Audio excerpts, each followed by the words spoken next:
Welcome to the Genius Factory. Enjoy the video. You start by getting the right tools. Phillips #2, plastic trim tool, 10 mm socket, and a catch tray. You should move the seat fully back and tilt the backrest so you can reach the armrest base easily. Once done, inspect the plastic end caps and seam where the armrest meets the center console. These hide fasteners. You pry gently with the trim tool to avoid scratching.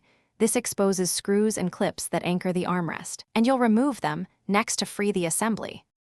You now remove the visible Phillips screws that hold the armrest hinges and base. While you turn screws, make sure to keep them organized so reassembly is straightforward. Once screws are out, you'll find plastic clips along the underside. Use the trim tool to gently pry each clip outward. This releases the pod without breaking it.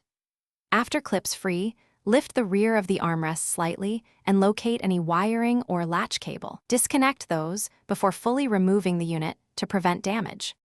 You lift the armrest straight up and out while supporting its weight with one hand because the hinge parts can drop or snag wiring. Once free, inspect all mounting tabs and plastic clips for cracks. Replace any damaged clips to ensure a snug fit when you reinstall. If the armrest won't come free, stop. There's likely a hidden screw or clip still engaged, so recheck the seam and underside.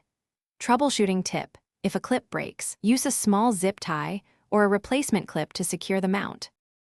Thanks for watching. If you found this helpful, don't forget to like and subscribe.